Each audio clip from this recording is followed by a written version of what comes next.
Hello, folks. So today's topic and the session's topic is really exciting, to be honest, for any individual who's into the HR space, be it studying, you are a professional or an HR enthusiast, something which is very much relatable, a journey from onboard to offboard and creating impactful onboarding and exit interviews. So the session will definitely talk about an end-to-end journey from onboarding to exit processes, like how to create an onboarding process which communicates the company's core values and helps in acclimatization of employees to a new environment, which is very important. Designing exit interviews that effectively identify reasons for employee resignation. And also, how can the feedback on the onboarding and exit processes enhance the office culture? This is something we all can relate to, facing challenges as an HR or probably studying in this space, and how we can go about it. I think this is one of the most exciting sessions that we have, since we do not have one, two, or three masters taking up the session. I think I have conducted and hosted, moderated so many sessions, but this is, I think, one of the rare times that we have three masters coming together, because this is such an exciting topic. I think they all were ready to get on board for this topic and for this session. So I think you can get the most of it. So, okay, folks, first we have with us, with 20 plus years of experience and a double PG in human resources and human rights law, Archna Bhardwaj has hands on experience in establishing and leading HR operations and talent management for multinational organizations across different domains, and is currently a senior associate director at KPMG in India. Next, we have with us Sumedha Singh, who is an HR consultant with CIPD Level 7 MSc Human Resources Management, and is currently working with KPMG in India as a senior analyst. Next, we have Shobhna Dayal, who carries over 16 years of experience in the fields of human resources and operations. She has previously worked with Aon and EXL and is currently as assistant manager at KPMG in India. We are very honored and delighted to have you all. Over to you. Hina, thank you so much for the warm welcome, like always. And I think, as you correctly said, it's a very interesting topic today. Along with that, I have two of my best here as part of this session. And the one of the reasons that three of us wanted to do it together is that, one, we wanted to bring in various generational aspect into the entire thing. Me with a certain years of experience, and then Shobhna coming in being a Gen Z, and then we have Sumedha, who is representing years just down the line when she started off the career here. So I think we have all the folks from all generations, primarily who are currently working in the corporate, and we wanted to bring that aspect here as to tell all our learners today, or all our listeners today, that it doesn't matter which generation you belong to. Some of the basic aspects of onboarding and offboarding remain same. There is hardly any difference, because the human relations, the human feelings, and the impact of each one of them really matters. So I think something which is interesting for me, which is onboarding. I don't like offboarding much. I'm a true HR person, because if I would start like kind of, how would I say, advocating offboarding, then of course I am not the real HR guy. But that's how it is. And onboarding, I would always say that it is basically like the first impression that you would make. So your first date is always special, like your first love, right? And that's exactly what onboarding is all about. How people feel when they enter the organization is extremely important.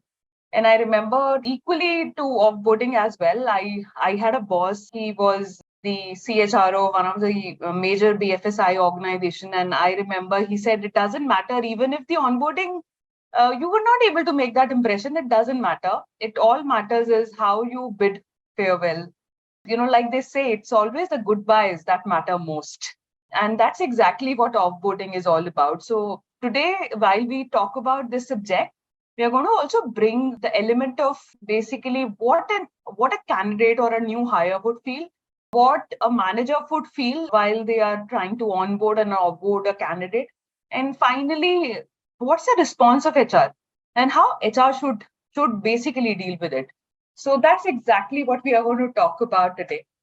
And why each one of this aspect is extremely important in the employee life cycle, because everything that happens is between that. So these two are your thresholds, which basically define as to how an employee is going to behave, or how engaged an employee will be once they become part of your organization. Also, something which I want to say about offboarding is, in today's time when the talent pool is very, very limited, you have very less people coming over and joining organization. There is always a tug of war there. And you know that you have more positions and less candidates. There is something called an alumni network that organization are basically handing to. And when they talk about alumni network, they are all people who perhaps left your organizations at one point in time. And now you want to be in touch with them just because of the fact that they might refer you a good candidate, or they might want to come back, which kind of increases your. So it basically kind of increases. I was just going through the chat, and I think that's a confusion. So Muskan, let me just answer that question right away. You're saying less candidate and more position. Absolutely, Muskan. And I say that reason being, if you look at the market today, you have more positions, but very, very less candidates who are actually apt for those positions to come and join your organization. So that becomes, and hence there is a war of talent. That is the reason your onboarding or your offboarding becomes extremely important, because you have limited talent pool. Yeah, that's the way, Muskan. Okay, correct. I'm glad you asked that question, because that sets the tone correct, right?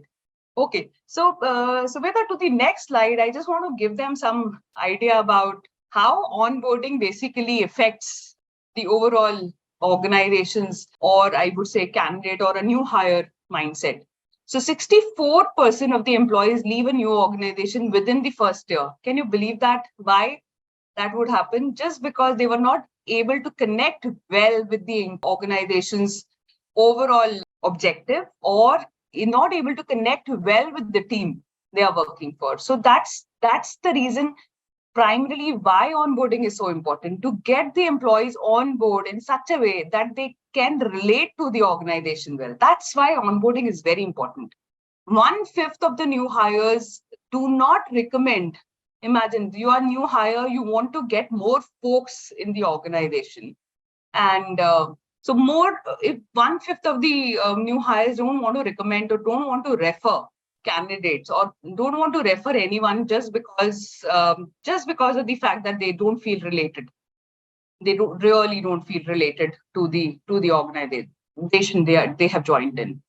25% of employees turnover happen within 45 days. And to be very honest, I have seen this happening. I have seen mostly in IT services organization, when generally when the employees come over, they join on bench, they are not given a particular project, they feel extremely frustrated and they leave the organization.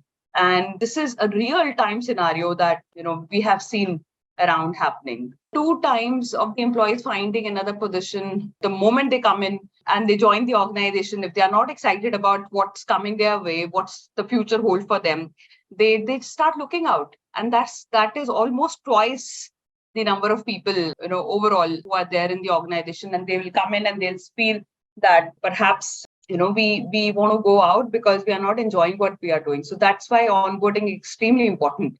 And 25% of the employees, once they come on board, they immediately kind of lose their interest, their motivation, and they don't feel like working.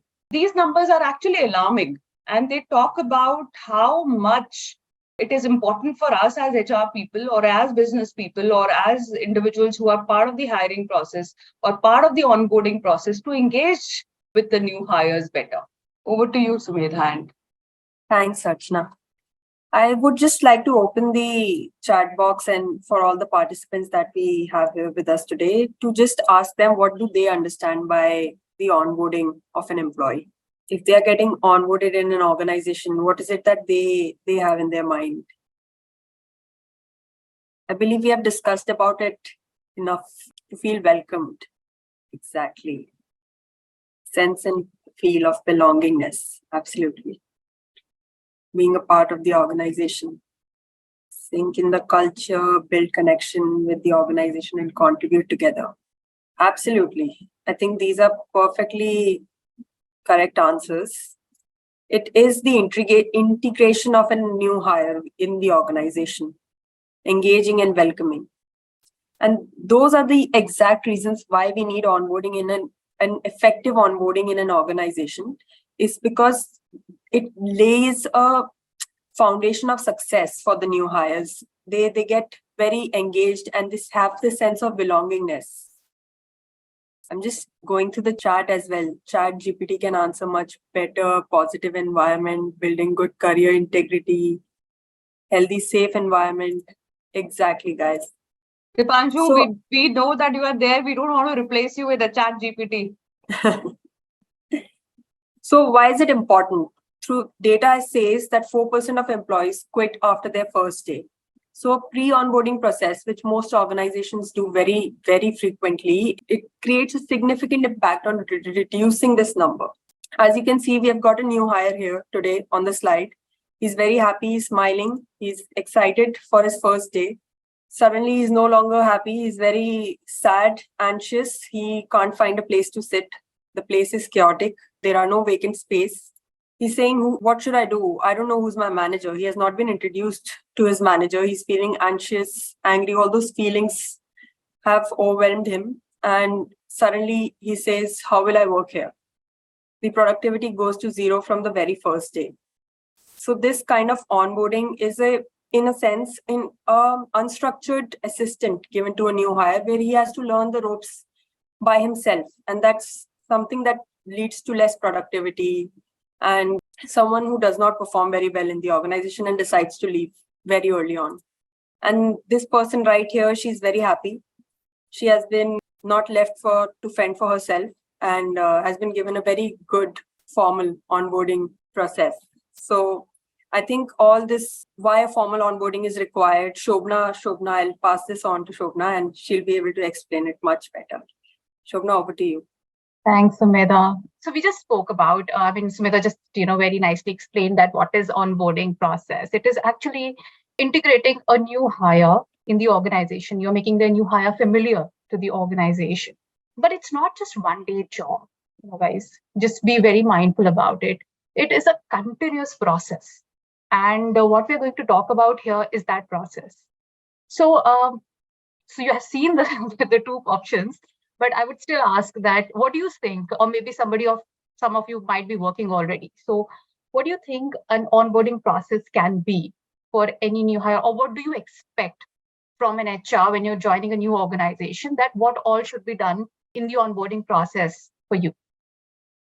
Okay, introduction to everybody. Welcome joining kit. Not everybody is giving it, by the way. Company policies, a walk to office, meet and greet with the team. Oh, great. So thank you for those answers. Those are absolutely correct. Clarification of queries, introduction, guidance, and ability. So this is the first step. And everything that bang on orientation, absolutely. Palak. Okay, so orientation is something that covers the basic requirement when a new hire comes in with a lot of expectations, a lot of questions. Not all questions get answered in orientation. Some organizations say it is induction, some organizations say orientation, some organizations say they have different names for that, the first day or the first week of the starting of the new hires. So it depends on the organization to what period they want to keep the orientation process piece of the onboarding piece. It can last from 1 day to 1 week, depending on the size of the organization, the number of departments the organization has, and their onboarding model, kind of onboarding model that they are following. Post-orientation, once the new hire has been introduced, and HR usually covers the must to know things like the policies, the departments, the organizational structure, the functions, about the organization, the background, who started the organization. All those things get covered in the orientation, which is very important. You make the people, you take people, the new hires around the organization. You show them the cafeteria, you show them the pantry, you show them the workplace, everything. All that is a part of the orientation. You also introduce them to other, I would say, formalities like, the forms, the finance people, filling up, updating their bank details, getting an account opened if that's a fresher, All those things happen during the orientation period, which definitely that, as I said, that lasts from 1 day to 1 week, completely depending on the organization. Once the employee has been oriented, has been introduced, knows now what the organization is all about, then HR moves them into the settling in phase. Now, what is settling in phase? Settling in phase is something when, in a layman's language, I would say, is when you hit the floor. Right. So you must have heard that it is used like very, very commonly in most of the organizations that now I've hit the floor. Now, I have a question here to all of you. What do you think and who all are very important here in settling in? Now, you are, as a new joiner, have joined in. And now what do you expect from the organization, that how will they settle you in? Or maybe as an HR, you can answer me that how do you feel that you will settle in the new hires? There are certain things that need to be, kept in mind at this stage. So I would just need somebody, some of you to answer that for me. I'm waiting. Okay. Get people leader to assign a buddy. Very nice.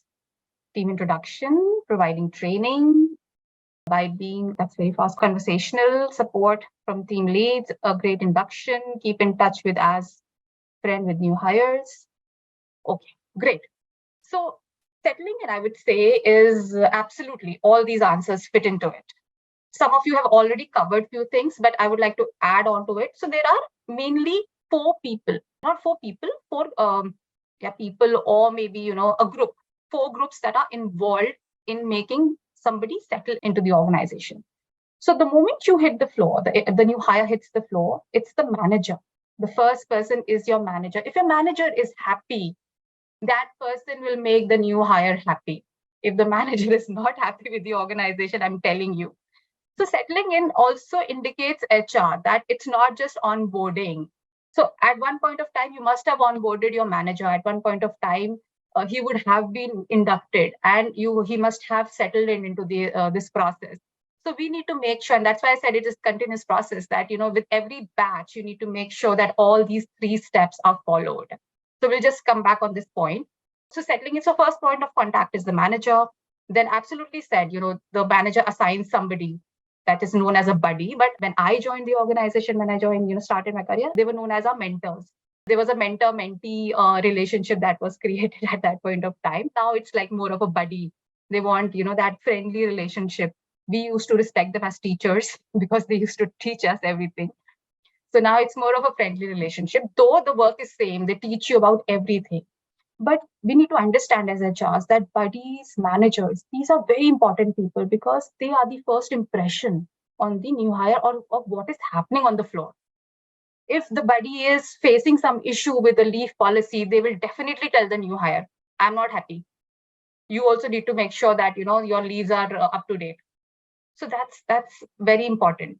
Then comes the leadership, as correctly said by one of the participants, that leaders need to cascade that feeling of togetherness to the new hire. They need to make them comfortable, and they need to make sure and make them believe that, okay, if your manager is not listening, we are there. That is very important from the leadership, because then the new hire feels very, very comfortable. Okay, who's somebody saying, but I have noted if any new joiners join and he is not introduced to his or her line manager, is it absolutely? So if they're not, and that's what we try to explain in the first slide, which Sumedha was saying, that if they're not introduced to their line manager, they lose interest. Then along with in the settling in, there is also somebody, the team members. It's not just the manager, not the buddy, not the leadership. Along with that, there are team members. It may be 2 team members, 4, 10, 15, 20, we don't know. But all those team members will sometimes be their peers, absolutely. And then at one point of time, that new hire will be interacting with them, going for lunch, going for tea, coffee, anything, right? So they are somebody who need to take the whole responsibility of the new hire to settle him in, along with the HR. So HR's duty here is to make sure that everything, that all these things are happening. The new hire is introduced to the manager, to the team, to the mentor, and with the leadership. That is HR's job. Then the process doesn't end here, as the PPT says. Then once the new hire starts settling in, as HR, we need to follow up with the manager. Okay, have you completed the trainings? Have you completed the buddy has completed their task? Then you also need to connect with the candidate, the new hire, in fact, that okay, are all these things happening or not? Whether, are you feeling comfortable? Are you good? Are you feeling bad? So that is very important. And that is done through a 30, 60, 90-day plan. That's called, the follow-up plan that we need to chalk out for every new hire. And the manager needs to make sure that 30, 60, 90 days plan is worked out, because usually the probation period for an employee is 90 days, and then after those 90 days they need to review the performance, and that is a go no go confirmation time for a new hire. Does anybody have any questions on this, please? How does the manager see a fresher? Are they respected and valued in the way seniors are asking out of curiosity? Okay, in the way seniors are. I'm sorry, but then, okay, just correct me if I'm wrong, if I got the question right. How does the manager see a fresher? So it depends. See, that's what I was just trying to say, that if the manager was inducted correctly by the HR and is good and is feeling comfortable, that feeling flows down to the team, that feeling flows down to the new hire, and the new hire can actually see automatically that the team is happy working here. So HR's job is not just with one new hire. It's a continuous process. We need to make sure that today our new hires will become experienced employees who will be buddies or team members or managers. Is there really no respect for fresher in HR's eyes? Who says new hires are bread and butter of HR? So ask talent acquisition team, please, how would they feel about it? So whenever a new hire joins, they have a lot of questions in mind. So we've tried to list it, some of the questions. These are not everything. There might be more questions that a new hire can have in his mind. So I'll just read out some. Who will be my main point of contact or mentor during the onboarding process? We just covered. Can I get an understanding of my team and department I will be working with? So this is covered usually during the orientation. And then what are the key policies and processes I should be familiar with? What is the duration of onboarding process? Is there any support provided? Help me. Okay. So these are a few questions that the new hire usually comes up with. But then on the other hand, there are a lot of questions from the business as well. Okay, so these are the questions. These are actually the business needs to understand, or maybe it's the HR's duty. So I would say, before I read these questions, is that whenever HR is creating an onboarding process, we should make sure that all the stakeholders are involved, because they would also need to know what the process is all about. It is not just the new hire, it is the business, it is the various departments who are, the IT, the support, the facility, everybody is involved in the new hire process. So we need to make sure that the business and the managers are completely aware of what is going to happen next. So that's why, and these questions will not remain questions, because you have already answered them through the training of onboarding process to the manager. So what is the duration of the onboarding process? As we covered that, it completely depends on the organization, whether they want to keep it from 1 day to 1 week, or to also want to have the 30, 60, 90 days plan in it or not. Then will they introduce my department to the new hire? Of course. Can I assign a buddy from my team to induct the new hire? When can I expect the new hire to come on the floor? How quickly can the new hire become productive? So, and other questions. So these are the basic questions from a new hire and the business, which HR should keep in mind while creating a process, and also make sure, as I said, that all the stakeholders should be aware of what is going to happen next in the onboarding process. Shobhna, just wanted to pick this up. We've got very interesting participants here with us today, and the chat box is filled with questions and their discussions. So one of them, referring to the slide that we have opened right now, one Gargi has asked, so does follow-up only means tickets reviewed their status that are raised by employees?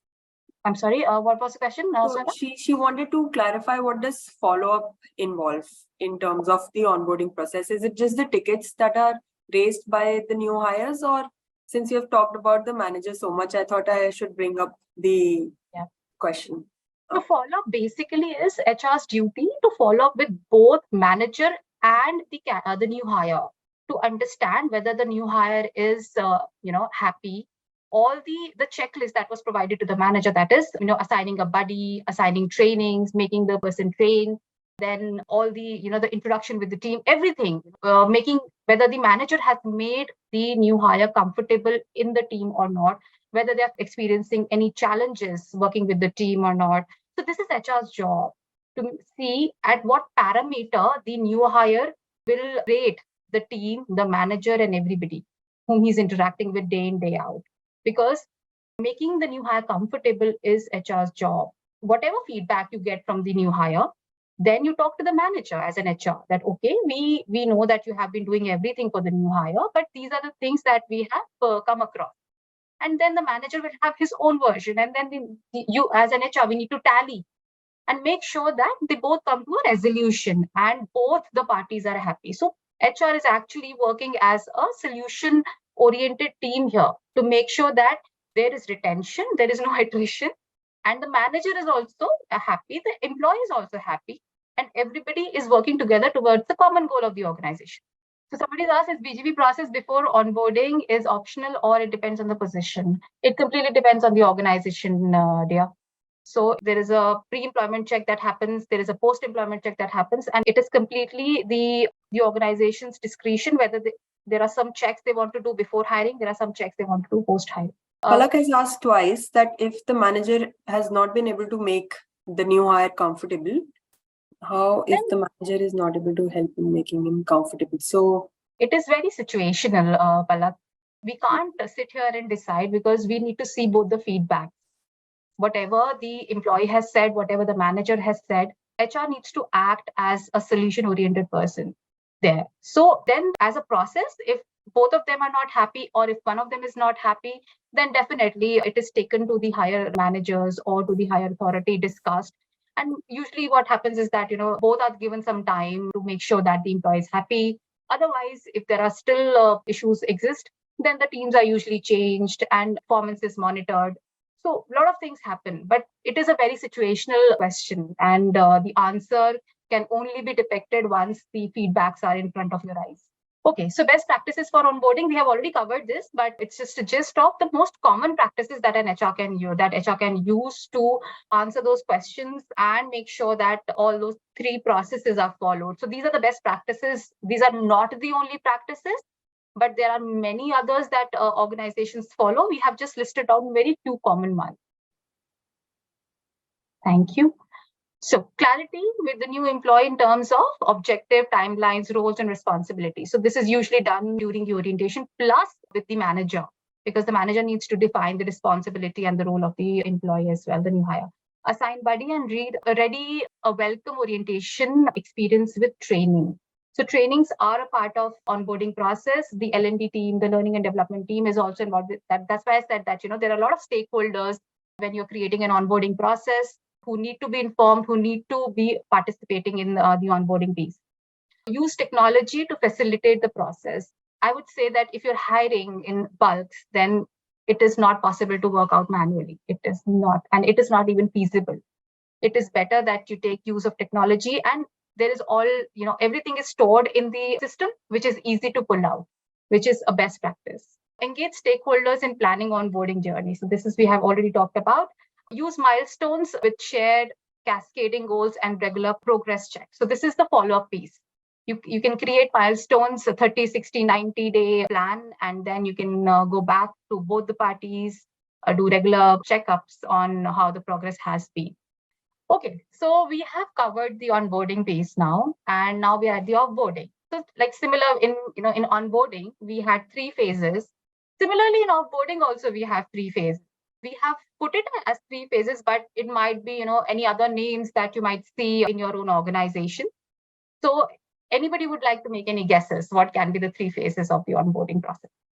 Oh, sorry. So I would say, what is offboarding here? Situation when the service agreement of an employee with his or her organization comes to an end and employee leaves the organization.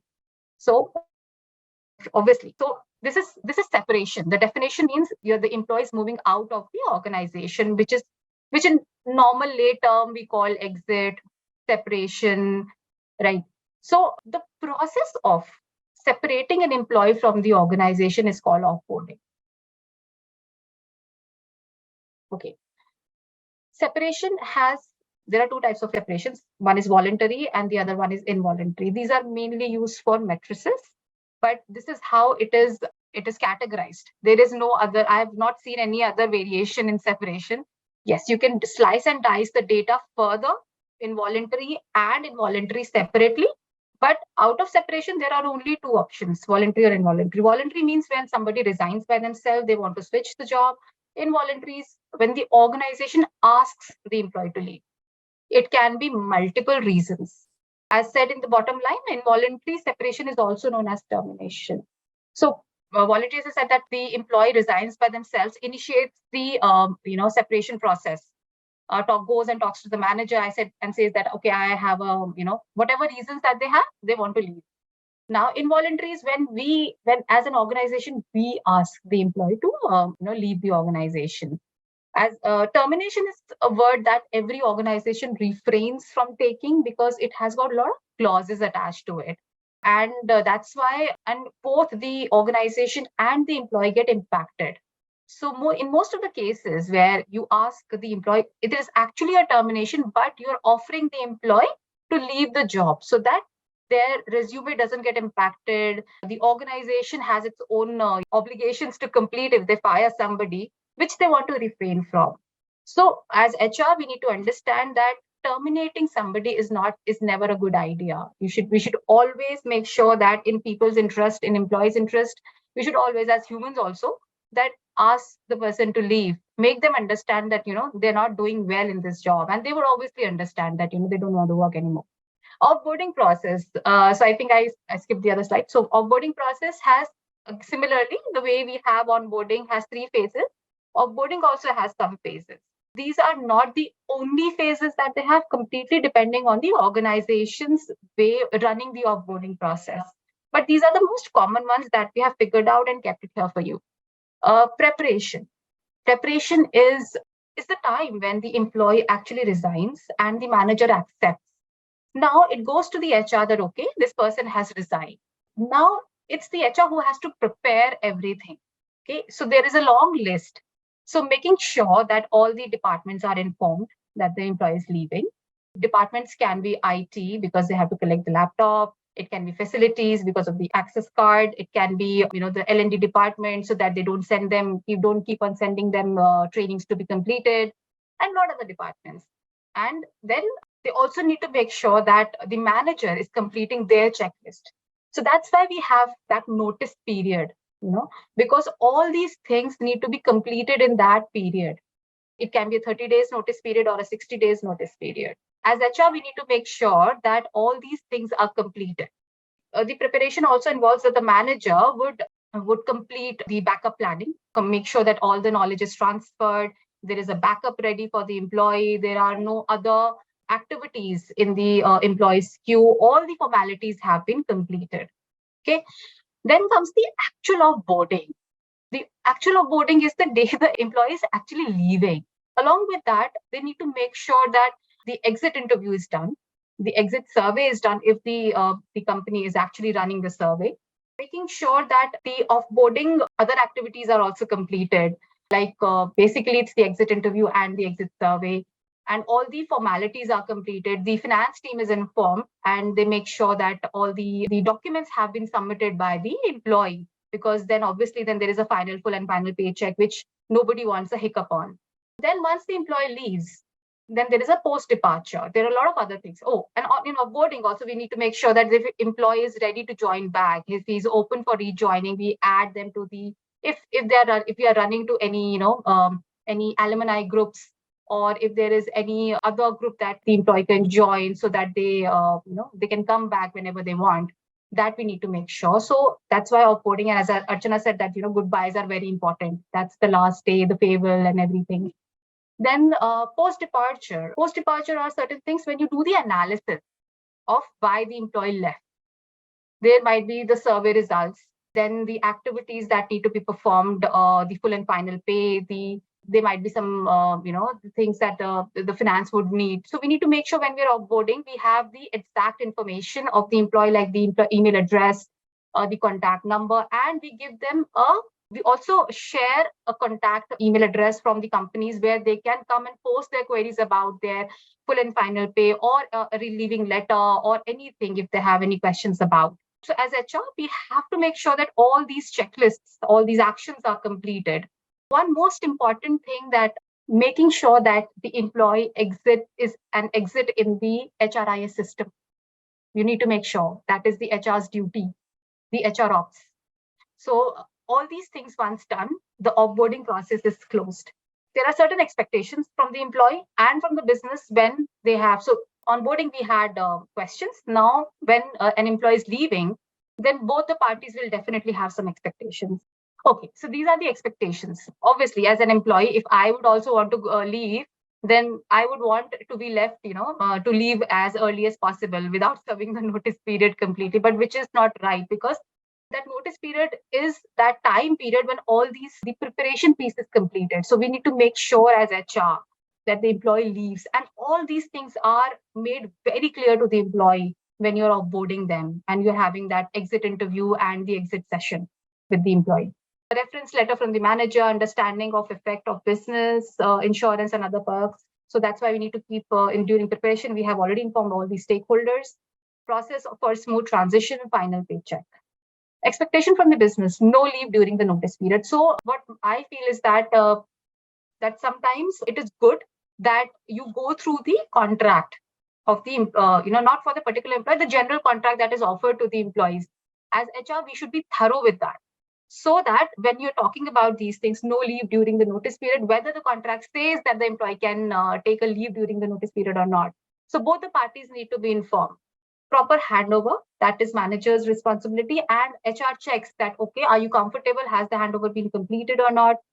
All the company's assets should be handed over. So during the offboarding process, the employee, you do the clearance things, you do the clearance formalities, and you just go take clearance from all the departments, the IT, security, because of the access card, then facilities, finance as well.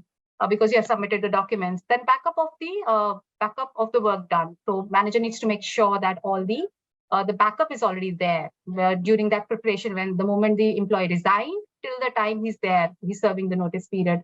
All these things should be completed. Replacement in place before employee leaves. Yeah. So then there is a pressure on TA to get somebody as a backfill. So HR still has the work to do there as well. Shobhna, can I take one question? Yeah, sure. Sorry, yeah. So Go ahead, Dipanshu is asking, whenever any employee or a group of employees express their concern over anything, why senior professionals avoid entertaining them and HRBP is the only guy left to communicate with? So it depends on the question first, Dipanshu. What kind of question or what kind of issues you have, and how comfortable you are talking to the manager, your relationship with the manager, the employee's relationship. So if you're comfortable enough, and there is always a way to ask things. My core has been HR operations. So I have handled teams where I have worked as their manager and handled a team of more than 20 people where, they had issues. I had to cater them because we were HR as well. Sometimes when they don't feel that they can approach the manager, they reach out to HRBP. But ideally, when we enter the organization, the first thing that we tell the employee, your first point of contact is your HRBP for any HR related issues. But if it is your performance related issues, then definitely it has to be your manager first. I hope that answers your question. Yeah, one more. Komal is asking, FNF should release within 40-45 days or within 1 week? I think she's asking from an HR's perspective. Completely the policy of finance and HR together as an organization, I would say. See, there are a lot of things going behind. We don't know. So when an employee resigns and the final pay needs to be calculated, it's not just the final pay. It's not just your basic, your allowances and everything. It is your leaves, your gratuity if you work for more than 5 years. Then they also see your taxes, because then you have to submit your tax proof for that time. And then there is a government law that, then if your taxes need to be submitted, then your provident fund also needs to be deducted. A lot of things. And finance works its own activities to be completed. That's why they take time. And if somebody has resigned today, they can't just make the person give the salary tomorrow, because all these activities by finance would not have not been completed. Does that answer? Great. So similarly, the way we had best practices for onboarding, we also have best practices for offboarding. These are the most common ones, and there can be multiple. So please do not just don't restrict yourself to these. Okay. So the first one is use retention strategies approved by the organization. So I would just try to emphasize on approved by the organizations. Please do not go and commit anything that you can't fulfill. There are always policies that the organization has, and you should always, as an HR, we need to follow them before making any kind of retention for that particular exiting employee. Then communicate to all stakeholders, departments involved or impacted. So that's what we covered during the preparation piece. Knowledge transfer and delegation of responsibilities. So this is also done through during the preparation piece when the manager is working on this piece and trying to get all the knowledge transfer, delegation, responsibilities, backup planning, everything. Okay. Conduct exit survey and interview. So this is HR's responsibility. Along with that, we need to make sure that all the offboarding activities are completed. The last it's a very important piece. The last thing, the best practice is leave the door open to return and invite to the alumni program. As Archna covered it beautifully in the starting of this session, that this is very important. The way we bid favor to our people are, we compel them to come back. So being HR, I would personally say that we are HR, but then we should also behave as humans, because that emotional and that, human touch is very important for any employee, be it a junior, senior, mid, any level, even be it a leadership level. Leadership levels have more issues, I would honestly speak. They are not concerned about their production. They're not concerned about, they have multiple issues. So we need to be human first and then HR, and understand that, the way we exit employees and good performers, obviously, we want them to be back. Okay, I think we have completed, and we are open for questions now. So there is a question: how to control the employee from leaving the organization during exit interviews? And is there any suggestion from your side? How to control the employee from leaving the organization during exit interview? What would that mean? Exit interview happens when an employee is leaving the organization. I think they would like to know if there are still any chances. Yeah, any hopes to retain them. Yeah, absolutely. Why not? There are, and there could be multiple such reasons that the employee can stay back. And I can tell you about my own personal experience here. I was doing an exit interview and I realized that I needed some break to take care of my child in one of the organization. Again, a multinational, very good organization. And I was giving that exit interview. Suddenly, my manager is talking to me and he asked me, he said, "What is it that you need?" I said, "I want to work from home for next 2 months." He said, "Absolutely, why not? Go ahead." I said, "Oh, that was the reason I was leaving." He said, "So now we're taking your resignation back." And believe me, in that organization, I worked not just for 2 months, but 1.5 complete years from home. So it all depends upon, like Shobhna pointed out continuously, it all depends upon how is it that you're connecting with your employees better. It all depends upon how well you understand their needs and take it forward. And if you can do that in the exit interview, like it happened with me, well and good, you are able to retain someone. Yeah, and I would like to add here something that, as we have been talking, it's not just I've been saying that, it's not just the new hires that we need to groom. We need to groom our managers a lot, because the first point of contact when a resignation is submitted is your manager. The manager is somebody who can retain an employee there and then, because most of the time they know everything about them. If they know, then definitely you'll be able to retain somebody. If they don't know, then obviously the employee is leaving because of the manager, because he doesn't know anything. Correct. Great. So there's a question by Hassan, but what should be the parameters covered in the offboarding surveys? See, offboarding surveys, you generally cover up the simple ask in the exit interview, which is what are your reasons of leaving the organization? If you plan to come back, what will be the reasons? Is there anything that you see that you would like to improve in this current organization? What were the things that you felt really nice about the organization? Anything in particular that you want to talk about with respect to your manager? Anything in particular you want to talk about your team? Anything in particular about your work or your project that you were doing? So it is actually a huge thing And I think I must also add here that most times organization make a mistake of not looking at the exit interview properly. And that's very important to analyze those questions, to look at what people are saying. Because when an employee leaving an organization, they are at at their honest best. And they will let you exactly know what they are feeling. So those are your pointers exactly for taking some actions. Absolutely. So Angelina is asking that what are some effective questions to ask as a part of exit interview for analysis? So, Angelina, like I said, these are some of the questions that you can ask. But the question then back to the organization is that please go out and do the analysis properly. Right. Ankur had been asking this question for a very long time. If someone has given the interview in your organization and is not replying, please tell them clearly, ma'am, if they are rejected or shortlisted. So, Ankur, to be very honest, it is not that any one of us today in the call is aware about it. It all depends upon the position that the individual has applied for. Again, our organization is a huge organization with multiple opportunities out there. If you see opportunities available, please go out and apply for them. And if you are the right candidate, you will surely get through. But I won't be able to answer this.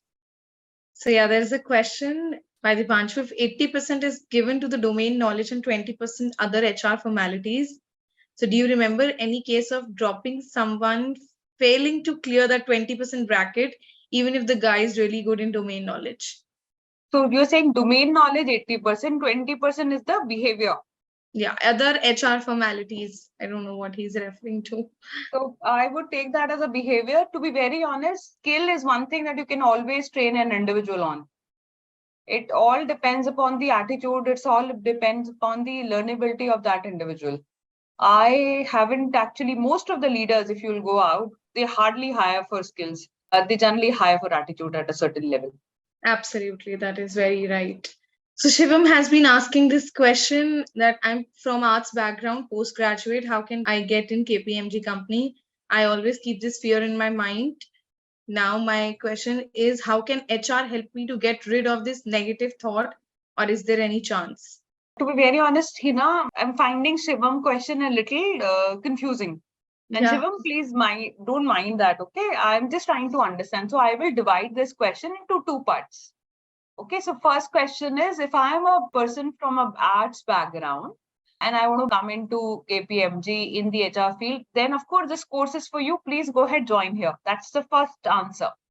How can HR help me in getting rid of this? Shivam, this is a very, very intriguing question that you've asked, because I think what is important is that to have a very healthy and happy mindset, right? And if you're negative about it, my request will be to let that go. Don't think like that. I think there are ample opportunities available right now in the market. And if you're the right candidate, you're fit for that, surely something will come your way.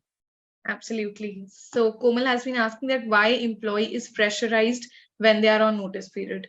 So that typically depends upon the culture of the organization. If the individual has decided to leave the organization and is not let go in the proper way, see, your employees are your biggest advocates. They are sitting anywhere once they leave the organization. I have seen talking either good or bad about that organization. So what kind of impression you want to leave with people, that is very, very important. And giving them a proper goodbye, a proper farewell, a proper exit is very important. If they are pressurizing you to stay back, I think you should understand that it all depends upon what are your goals in life and where is it that you want to see yourself. I don't think organizations will pressurize. If there are people like me out there who do not want anyone to leave, of course, they are going to ask you to stay back. But if you see, and I've seen, I have let go of a lot of my team members earlier, where I saw that they have hit the glass ceiling already, and there are other opportunities, growth opportunities available in the market. I've let them be, and that's exactly what my seniors have also done with me. So it totally depends upon the organization you're part of. Right. Also, folks, I've shared the program link since the questions now, we will not be able to cover all of them in this 1 hour session. And this is just a sneak peek of what we will be having in the program itself, because we will have all these masters taking up the sessions during the master camps in human resource management. So I've shared the program link along with the application link. The application deadline is 17th of June. You can definitely reach out to our admissions team at MasterCamp Admissions. And there is an exciting space that we have initiated, that is a WhatsApp group for all HR enthusiasts, HR for all. And the link is given. If you would want to, join in there for some exciting space in HR, you can surely join. And we may take last 2-3 questions. Dipanshu is asking this question for a long time. What is cultural fit? And Dipanshu, there is something called a talent acquisition part that we cover, in which we have something around culture fitment, covering it's industry agnostic, and of course we'll touch on Big Fours as well. So it's a very interesting program that way. Great. So I think there's one question in the Q&A, that will AI replace us? How can we use it in our advantage? So this is a question. It has been answered. It's already answered. And also, we have a masterclass on 16th. upcoming now on ChatGPT and Yes, other AI tools. They should all join that one. Yeah, you should attend that. you will receive the information on your emails if you've registered, and keep a tab under the events section on our website. You will have all information to register and the reminders for the respective masterclasses. And also you can reach out on the MasterCamp admissions email ID that I mentioned earlier. I will drop it in here again. If you have any queries regarding the program, about your career journey, what you've been through, and in a dilemma that can you join, what are you looking in forward for? So I think all of these questions will be taken care by our team also. Thank you so much, Archna, Sumedha, and Shobhna. I think this was really of what I was excited about the session. It truly lived up to my expectations, and it was very interactive session. Even the audience and the folks here were very good audience. Interactive enough to make this a very good session. Any parting notes from your side? So I'm just going to say that human element is not going to go away, be it AI, be it anything else. It's always the human who's going to define. And if I can be a little philosophical here, I can say that can you replace what Mr. M.F. Hussain made? That's always going to leave a very special mark in your heart, right? That's never going to go away. Even if AI could paint something better than him, it's always a human which kind of excites you. And the program that we have here is also, which is very, very practical. This is not something which is only going to give you one aspect or a bookish knowledge about what you have read in HR. It's much more, because like Sumedha pointed out, many scenarios, many case studies, many classroom, boardroom kind of simulations where you'll be asked questions or will be part of those discussions, which will entice you enough to become part of this course. So I look forward to you all joining this course. Thank you so much, Archna, and thank you all the folks for joining in and taking out time.